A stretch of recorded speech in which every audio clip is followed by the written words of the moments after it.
News 28 मराठीमध्ये आपले स्वागत आहे। आजच्या मोठ्या बातम्यांबद्दल बोलूया। आधारभूत धान खरेदीत मोठा अपहार उघड, सवादे केंद्रातील भात गुजरातकडे नेताना कारवाई, तिघांना अटक।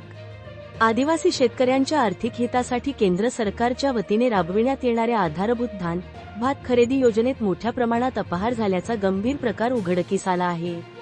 आदिवासी विकास महामंडळाच्या जव्हार प्रादेशिक कार्यालयाअंतर्गत कार्यरत असलेल्या सवादे तालुका विक्रमगड येथील आधारभूत धान खरेदी केंद्रातून खरेदी केलेला भात परस्पर विक्रीसाठी गुजरात राज्याच्या दिशेने नेत असताना हा गैरप्रकार उघड झाला असून कासा पोलीस ठाण्यात तिघांविरोधात गुन्हा दाखल करण्यात आला आहे।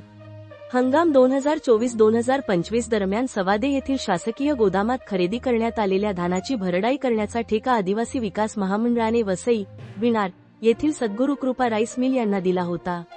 त्यानुसार शनिवारी सवादे येथून टेम्पो क्रमांक MH48CQ6839 मध्ये 315 बारदाना पोती धान भरल्याची नोंद करण्यात आली होती।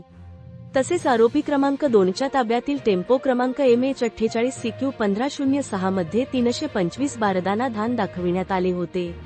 या दोन्ही टेम्पोमधील धानाचे एकूण वजन सुमारे 126 क्विंटल असून त्याची अंदाजे किंमत 5,93,000 रुपये इतकी असल्याची नोंद शासकीय कागदपत्रांमध्ये आहे। अधिकृत कागदपत्रांनुसार सदर धान विणार येथील सद्गुरुकृपा राईस मिलकडे भरडाईसाठी नेले जात असल्याचे दाखविण्यात आले होते। मात्र प्रत्यक्षात हे दोन्ही टेम्पो वसईच्या दिशेने न जाता गुजरात राज्याच्या दिशेने जात असल्याचे काही सामाजिक कार्यकर्त्यांच्या निदर्शनास आले।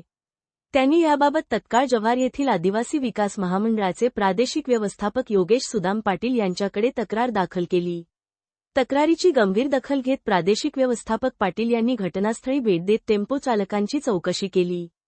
चौकशीत सादर करण्यात आलेली कागदपत्रे बिनार येथील राईस मिलची असली तरी एका टेम्पो चालकाने प्रत्यक्षात हा माल गुजरात राज्यात नेला जात असल्याची पावती सादर करत कबुली दिली। शासकीय नियमानुसार गोदामातून भरलेले धान थेट भरडाई केंद्रावर पोहोचणे आवश्यक असताना टेम्पो चालक व राईस मिल मालक यांनी संगनमताने धानाचा अपहार केल्याचा ठपका तक्रारीत ठेवण्यात आला आहे। या प्रकरणात शासनाची आर्थिक फसवणूक झाल्याचे स्पष्ट झाल्याने कासा पोलीस ठाण्यात भारतीय न्याय संहिता 2023 मधील कलम 316(3), 318(2), 336(3), 340(2), 35 तसेच अत्यावश्यक वस्तू कायदा 1955 अंतर्गत कलम 3 व 7 अन्वये गुन्हा दाखल करण्यात आला आहे।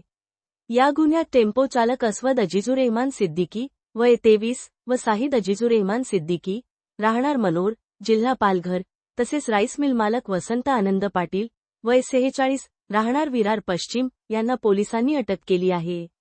रविवारी त्यांना न्यायालयात हजर केले असता 3 दिवसांची पोलीस कोठडी सुनावण्यात आली असून मंगळवारी पुन्हा न्यायालयात हजर करण्यात येणार आहे। या संपूर्ण प्रकरणाचा तपास पोलीस उपविभागीय अधिकारी समीर मेहेर यांच्या मार्गदर्शनाखाली कासा पोलीस ठाण्याचे पोलीस निरीक्षक अमर पाटील व पोलीस उपनिरीक्षक डोंगरे करीत आहेत।